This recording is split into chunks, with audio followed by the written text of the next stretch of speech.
Hi, I'm Megan. Welcome to today's live reading of Encounters with Old Coyote by Laura Koerber, presented by Itsy Bitsy Book Bits. Join me. Chapter 1, Old Coyote and the Professor. After Andrea died, she found herself in the condition of being a ghost. This was a surprise to her because, as an atheist, she'd assumed that death was the end, oblivion, the absence of experience, no awareness or capacity for awareness. Her life as wife, novelist, and white middle-class college professor hadn't prepared her for an afterlife, and yet there she was, a wisp of a gleam in the night air floating over her dead body. She felt cheated and angry because it had taken quite a bit of determination on her part to die. It was an unpleasant shock to go through all that effort, a trip to Nevada, a bottle of wine, a handful of pills, plus a plastic bag over her head, just to find herself not quite altogether dead, after all. Andrea had traveled out to Basin and Range National Monument to die by starlight. Lymphoma, the doc had said. He'd given her a few months to live. A widow with no children, Andrea had seen a nursing home in her future, and the prospect had depressed her more than death itself. So she'd made a plan to die outside where she could see the stars. However, Iowa, her home state, wasn't a good place to lay around out of doors after dark. Too many mosquitoes. For one thing, a ritual of death interrupted repeatedly by bugs was a little too slapstick for Andrea's taste. She hadn't wanted a lot of drama and had hoped to get through the experience without crying, but slapping bugs? Not the right amount of atmosphere for her last act. The monument wasn't totally bug-free, but there weren't any mosquitoes there, and the stars were stupendous, everything she'd hoped for, awesome beyond her capacity for words. In addition to the stars, vast periods of time were visible in the Great Basin, as manifested in the petroglyphs on the rocks, and of course the rocks themselves. In fact, the park included miles and miles of wall, wind-scoured and water-ravaged geographical monuments to the passage of time. Andrea had wanted to die out where she could feel eternity, and the Great Basin had met her need. Except that she wasn't completely dead. Andrea frowned at the black night air. What had gone wrong? She remembered everything clearly. She'd packed up and left Iowa only 2 days previously. Other than finding a home for her cat, she'd done very little to prep for her departure. Just left a will on a scrap of paper, giving her house and savings to the small publishing business that had published her 6 novels and collection of short stories. With her will written and her cat rehomed, she'd walked out of her front door, tossed the sleeping bag into her car, and abandoned her lifetime accumulation of stuff. The abandonment of her belongings had been gut-wrenching. Her husband, Michael, had been a painter, and leaving the paintings behind had felt like the abandonment of Michael himself. But Michael had been dead for years, gone. The hard fact, which Andrea had faced as recently as she'd faced the lymphoma, was that no one valued her lifetime accumulation of belongings. No one wanted any of it. All the stuff in her house, the paintings, the books, the knickknacks, the keepsakes, all of that was going to end up in a landfill after her death. Now floating over her dead body while apparently still somewhat alive, her first thought was annoyance at her incomplete suicide. But her second thought was about her house full of abandoned objects. But her second thought was about her house full of abandoned belongings. Maybe she should have killed herself back in Iowa so she could haunt her house. Maybe protect Michael's paintings, which she'd left on the walls. I'm sorry, Michael, she whispered, and then she was stabbed by a sudden thought. What if Michael were a ghost too? Was he haunting their home back in Iowa? Should she travel back to Iowa and look for him? No. If he'd been haunting their house, he would have found a way to communicate with her. That was the thought.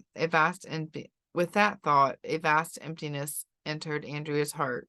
She was alone.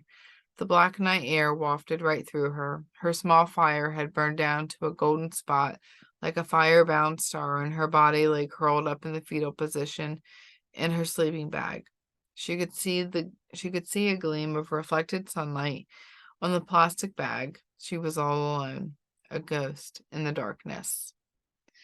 But wait a minute, she told herself. Don't get all weepy and sad. The fact that she was a ghost meant that she couldn't be the only ghost in the world. There had to be others.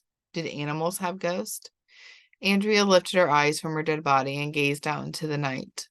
The distant mountains were visible only as the division between earth and a starry sky.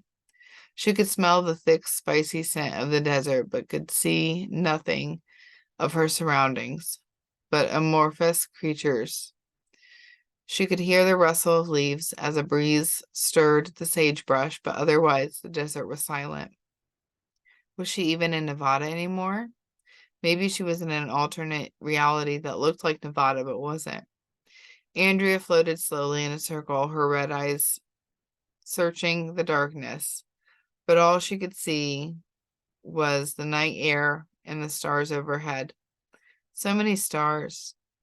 Rampant stars spangling from sky. Rampant stars spangling the sky from horizon to horizon. Stars with an infinity of space between them and beyond them. She'd expected to become part of that infinity, but instead she still existed, a wisp in the cool air of the night, aware and alone. God, she asked, do you exist? Are you out there somewhere? No one answered. The next day, Andrea saw the supernatural being. She spent most of the night curled up next to her body on the sleeping bed. Desolate and lost, what else could she do? Her body had looked frail and lonely, and she'd felt the same frailty and loneliness in what remained of her heart. In fact, she felt as if her ghost self was nothing more than her feelings expressed as a variation in the air. So looking for comfort, she'd laid her ghost self-esteem down on the sleeping bag and curved herself around the small form of her body. And all night long, she'd studied the stars and worried about what the day would bring. The dawn had arrived gently as the stars winked out and the sky shaded from black to gray to a tender blue. The mountains, lit by the morning sun, were briefly yellow, then blue, and then settled into beige and dark greens. Dusty and dry, the flat land around Andrea's campsite was a landscape of scrubby grass and sagebrush. Andrea drifted slowly up and away from the body in the sleeping bag. She was feeling a lack of morning coffee and moved carefully as if her ghost body might disintegrate, leaving her with nothing at all but a sad, disoriented conscientious. It was strange to get up and meet the day without any of the usual morning rituals. No breakfast, no teeth brushing, no purring cat. She looked around helplessly and was rattled by the sight of her old car parked on the edge of the dirt road. Solidly real, the hunk of metal and glass was incongruent with the gentle, dreamlike arrival of morning. Andrea hovered, confused, and stared at the car. It seemed to come from a different reality, a reality that had no room for a ghost, and yet there she was, a ghost in the air, just as real as the car, the sleeping bag, and her body. Andrea hung in the air, thinking about the car, the road, and the long drive to the interstate. Should she leave? But why? Where would she go? On the other hand, should she stay? Bleakly, Andrea realized that days, maybe weeks and years,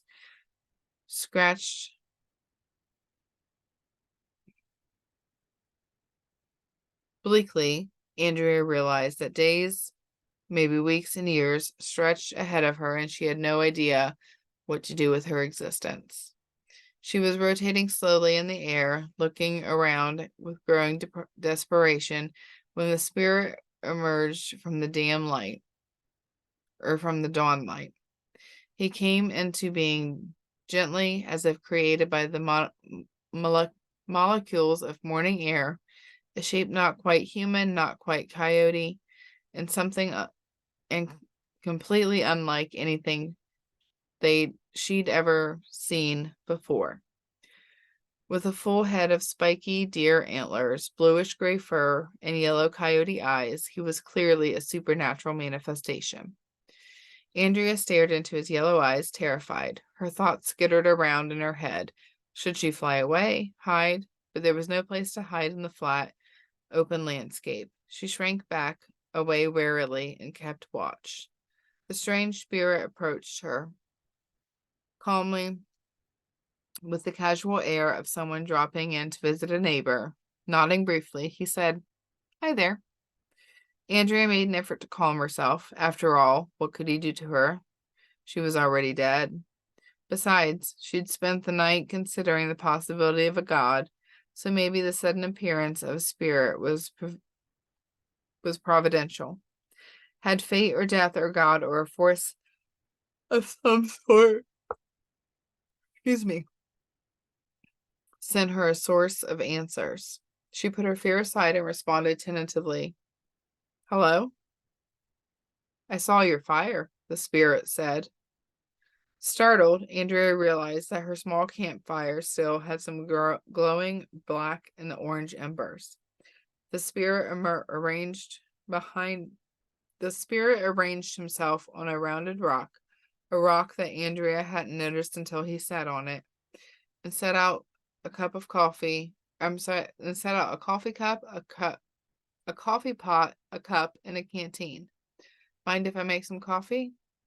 She had to clear her throat to get her voice working. "Go ahead." "I can't make any for you," he commented. "Ghosts can't drink." "Oh," Andrea said. She wafted into the airspace near the spirit and hovered awkwardly.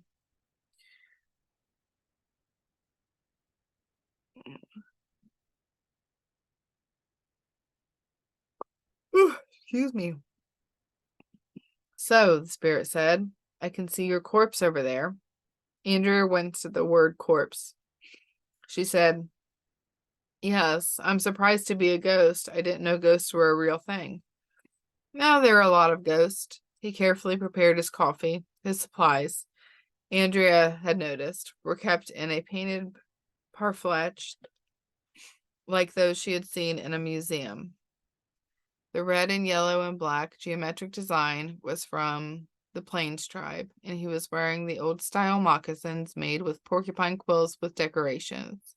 His hands were brown and gnarly with long, knobby, twig-like fingers. "What are you?" Andrea asked. He gave her a brief glance before setting the pot on the coals. "I'm what you humans call a spirit." "You mean like a god?"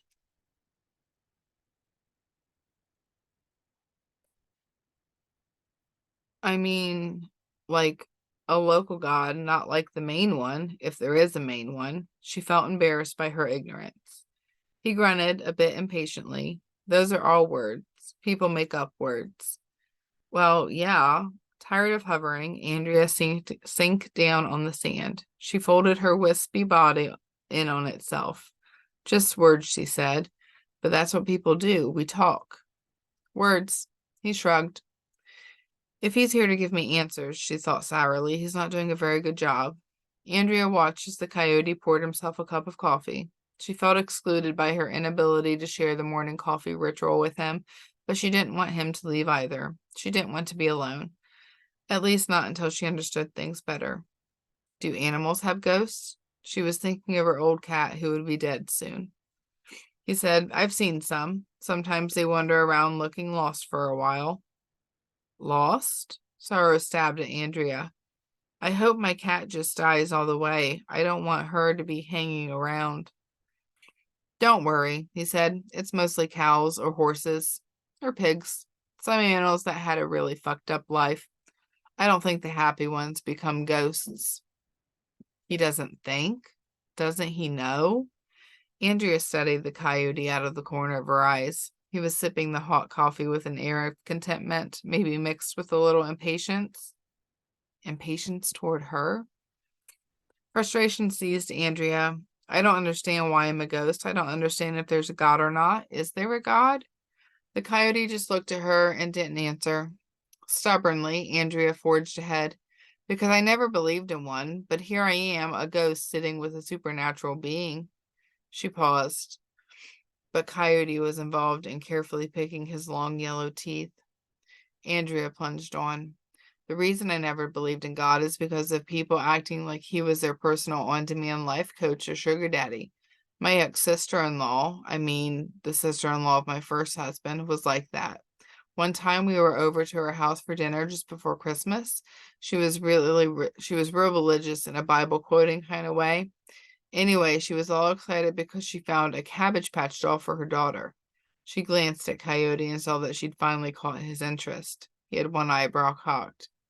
She said she'd been running all over town trying to find one, but they were the big fad that year and every store was bought out. Then she decided to pray, and after praying, she tried one last store, and in that one last store, there was one last Cabbage Patch doll.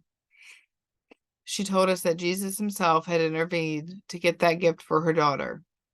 Andrea didn't try to keep the sneer out of her voice. So I asked her, I asked if Jesus got the doll for your daughter, why didn't he save 6 million Jews? Coyote grinned. Because they weren't Christians. That's what she said. Yep, that's humans for you. He set his cup down. So, she said, just to be clear, is there a God that answers prayers or not? I don't think so. Andrea burst out. Don't you know? You're a spirit. You know about this stuff. What do you mean you just don't think so? I mean, he says calmly, that I don't think so. I've seen prayers get answered and prayers not get answered. Either there's a God that's arbitrary or there's a God that doesn't care. Or maybe there isn't a God and sometimes people just got lucky. Personally, I'd sooner bet on a poker hand than bet on a prayer. Andrea had to laugh even though she was pretty pissed off. But she sputtered, aren't you a god of sorts? Kind of? Coyote set his coffee cup down on the dirt beside the rock. He settled himself as if getting ready to stay a while and said, not the way you mean it. He glanced at Andrea and grimaced and said, okay, I'll try to explain. Since you humans like stories, I'll try to explain that way. I'll tell you some stories.